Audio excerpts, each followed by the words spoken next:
स्वागत करें। उनके साथ माननीय उप मुख्यमंत्री श्री ब्रजेश पाठक जी, परिवहन मंत्री श्री दयाशंकर सिंह जी, मुख्य सचिव श्री दुर्गा शंकर मिश्र जी और तमाम अन्य अधिकारी मौजूद हैं। और अब मेरा निवेदन माननीय परिवहन राज्य मंत्री स्वतंत्र प्रभार है, योजना है उसमें सहारनपुर से वुड कार्विंग का एक कपूर की लकड़ी का के गणेश जी, जिनको विघ्नहर्ता, विघ्नेश्वर और विघ्नहरणकर्ता कहा जाता है, उनकी मूर्ति आपको, ये काष्ठ मूर्ति है, कपूर की लकड़ी की है। आपको सादर स्वागत हो करतल ध्वनि से जोरदार। पिछली बार भी रक्षाबंधन के शुभ अवसर पर आजादी के अमृत महोत्सव में हम लोग अपनी माताएं बहनों के लिए 150 बसें माननीय मुख्यमंत्री जी के कर कमलों द्वारा हर जनपद को 2 नई बसें दिए थे। आज इस होली के अवसर पर भी माननीय मुख्यमंत्री जी के आशीर्वाद से प्रत्येक जिले से राजधानी को सीधे जोड़ने के लिए ये राजधानी सेवा आज प्रारंभ कर रहे हैं और मैं माननीय मुख्यमंत्री जी को इसके लिए बधाई देता हूं कि उन्होंने जो अपने सदन के अंदर परिवहन निगम को संकट के साथी कहा था और इस संकट के समय में भी जब परिवहन निगम की विपरीत परिस्थितियों में इसको आगे बढ़ना था तो माननीय मुख्यमंत्री जी ने पहली बार विधानसभा के अंदर अपने अनुपूरक बजट में भी 1000 बसें हम सबको दिया और उसके लिए भी मैं आपका अभिनंदन करता हूं। और वर्तमान बजट में भी माननीय मुख्यमंत्री जी ने 1000 बसें परिवहन निगम को देने का काम किया, इसके लिए भी मैं आपको हार्दिक स्वागत और अभिनंदन करता हूं। माननीय मुख्यमंत्री जी ने केवल बसें ही नहीं दिया, वर्षों से परिवहन निगम के कर्मचारियों की नियुक्ति नहीं हो रही थी। आज 93 हमारे ARM की नियुक्ति को भी आपने हम सबको स्वीकृति दिया, जो 23 में 23 के बाद कोई भी हमारे पास न कोई RM रह जाता, न कोई GM रह जाते, सभी पद रिक्त हो जाते। उसे को भी भरने के लिए माननीय मुख्यमंत्री जी ने हम सबको जो है, और जो हमारे बस अड्डे हैं उसको भी सौंदर्यीकरण करने के लिए पिछले दिनों में मुझे केवल मात्र 20 करोड़ रुपया मिलता था और जनप्रतिनिधियों का इतना बड़ा दबाव था कि हर जगह के बस अड्डों को अच्छा किया जाए। माननीय मुख्यमंत्री जी ने इस बजट में 100 करोड़ रुपया उसके लिए भी हम सबको निर्धारित किया और हमारे 348 करोड़ रुपया हमारा बकाया था कोरोना काल में, उस पैसे को भी माननीय मुख्यमंत्री जी ने इस बजट में 348 करोड़ रुपया देकर के परिवहन निगम को उबारने का काम किया। आज परिवहन निगम माननीय मुख्यमंत्री जी के निर्देश में उत्तर प्रदेश के लोगों को एक बेहतर सेवा देने के लिए कृत संकल्प है। हमारे अधिकारी दिन रात मेहनत करके परिवहन निगम को आज घाटे से फायदे में ले आने का काम किए। इसलिए मैं सभी अपने अधिकारियों को, अपने सभी कर्मचारियों को, ड्राइवर कंडक्टरों को भी बधाई देता हूं। और हम लोग 4000 के लगभग करीब अभी परिचालकों की भी भर्ती हम लोग कर रहे हैं और हम लोग की प्रक्रिया जारी है, उसमें बहुत सारी भर्तियां हो चुकी हैं। इसलिए मैं माननीय मुख्यमंत्री जी का विशेष आशीर्वाद परिवहन विभाग और परिवहन निगम पर है, इसलिए मैं माननीय मुख्यमंत्री जी को हृदय से बधाई देता हूं और उनको स्वागत करता हूं, अभिनंदन करता हूं। हम सबके बीच में मेरे विद्यार्थी जीवन के नेता रहे। मैं जब पढ़ने के लिए आया था उस समय छात्र नेता थे और मैं इनके साथ स्कूटर पर चलता था। आज मेरा सौभाग्य है कि आज उप मुख्यमंत्री के रूप में यहाँ पर मौजूद है। ऐसे आदरणीय ब्रजेश पाठक जी का भी मैं स्वागत और अभिनंदन करता हूं। मेरा सौभाग्य है कि आज उत्तर प्रदेश के माननीय योगी जी के साथ कंधे में कंधे मिलाकर काम करने वाले उत्तर प्रदेश सरकार के मुख्य सचिव आदरणीय दुर्गा शंकर मिश्रा जी, जो आज उत्तर प्रदेश का पूरे जोगी जी के नेतृत्व में काम कर रहे हैं। ये भी हमारे जिस विद्यालय से मैं पढ़ा हूं उस विद्यालय के सीनियर निगम के 50वें स्वर्णिम वर्ष के लोगों का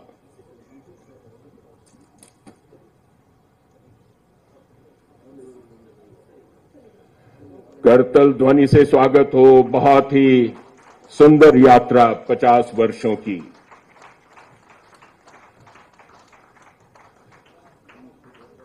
ये यात्रा अनवरत जारी रहे। अहर्निश सेवा का जो कर्तव्य है उसका पालन होता रहे। और अब यूपी राही ऐप ऑनलाइन रिजर्वेशन एवं पैसेंजर फीडबैक ऐप को लॉन्च कर रहे हैं माननीय मुख्यमंत्री जी। रिमोट उत्तर प्रदेश परिवहन निगम की एक और नई शुरुआत डिजिटल क्रांति की तरफ। उत्तर प्रदेश परिवहन निगम अब यात्रियों की सुविधाओं के लिए लाया है यूपी राही मोबाइल ऐप, जिसके माध्यम से आप उत्तर प्रदेश परिवहन निगम की बसों का कहीं से भी कहीं का टिकट डिजिटल भुगतान से प्राप्त कर सकेंगे। के कर कमलों से अनावरण करवा रहे हैं परिवहन निगम के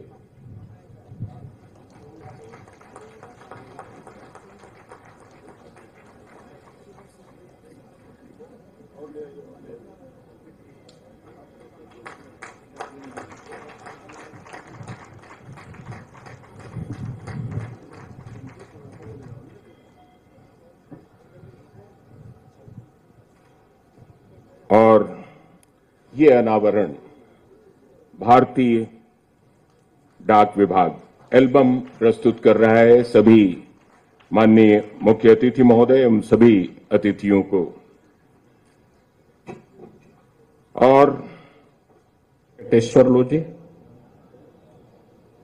पोस्टमास्टर जनरल श्री विवेक तख्सी, परिवहन विभाग के सभी अधिकारीगण और उपस्थित भाइयों बहनों, उत्तर प्रदेश परिवहन निगम के स्वर्ण जयंती के उपलक्ष्य में मैं परिवहन विभाग के सभी अधिकारी और कार्मिकों को हृदय से बधाई देता हूं। एक शानदार यात्रा के लिए और प्रदेश की 25 करोड़ जनता की सुगम और आसान यात्रा के लिए विगत 50 वर्षों से जिस यात्रा को आपने प्रारंभ किया है, आज वह अपने साथ होली के पूर्व कुछ नई उपलब्धियों को जोड़ने जा रहा है। मैं इसके लिए पूरे परिवहन विभाग का हृदय से अभिनंदन करता हूं और आप सबके प्रति अपने बधाई और शुभकामनाएं भी देता हूं। मुझे प्रसन्नता है कि आज स्वर्णिम लोगो भी परिवहन विभाग ने अपना जारी किया है। हम सब जानते हैं कि यह वर्ष देश की आजादी का अमृत महोत्सव का पहला वर्ष है। यह देश आगामी 25 वर्षों की जिन यात्राओं को लेकर के आगे बढ़ने जा रहा है, जिन संकल्पों, जिन जज्बों को लेकर के आगे बढ़ने जा रहा है, उस प्रथम वर्ष में उत्तर प्रदेश परिवहन निगम अपने 50 वर्ष की स्वर्णिम यात्रा को सजोए हुए एक नई शानदार यात्रा के लिए आगे कार्य कर रहा है। परिवहन निगम के कार्यों को मुझे बचपन से देखने, जानने का अवसर प्राप्त होता रहा है, लेकिन दो बड़े इवेंट जब हम लोगों ने देखे हैं, एक दुनिया का सबसे बड़ा सांस्कृतिक आयोजन प्रयागराज कुंभ, 24 करोड़ श्रद्धालु उस कुंभ में 45 दिनों के आयोजन में सहभागी बने थे और 24 करोड़ श्रद्धालुओं को सुगम यात्रा में परिवहन निगम ने उस समय एक अच्छी भूमिका का निर्वहन किया था। उसके लिए हमें परिवहन निगम की बेड़े में 5,000 नई बसेस राज्य शासन की तरफ से हम लोगों ने उपलब्ध करवाए थे, जिनके बल पर 24 करोड़ लोगों की सुगम यात्रा को आसान बनाने के लिए, उन श्रद्धालुओं की सुगम यात्रा और आसान यात्रा के लिए परिवहन निगम के सभी कार्मिकों ने बड़ी भूमिका का निर्वहन किया था। और दूसरा, जब इस सदी की सबसे बड़ी महामारी आई, हम सब जानते हैं कि महामारी पूरी दुनिया को पस्त कर दी थी। 25 मार्च 2020 को जब लॉकडाउन लागू हुआ इस महामारी से बचाव के लिए, तो दिल्ली, पंजाब, महाराष्ट्र और देश के अलग अलग राज्यों से हजारों की संख्या में प्रवासी, कामगार और श्रमिक अपने अपने गांव की ओर चल दिए थे। दिल्ली बॉर्डर पर, अन्य सीमावर्ती क्षेत्रों में हजारों की भीड़ लग गई। प्रशासन के हाथ पांव फूल गए। क्या होगा, एक तरफ लॉकडाउन और दूसरी तरफ यानी 25 को लॉकडाउन लगा और 27-28 में दृश्य सड़कों पर मंजर देखने को मिल रहा था।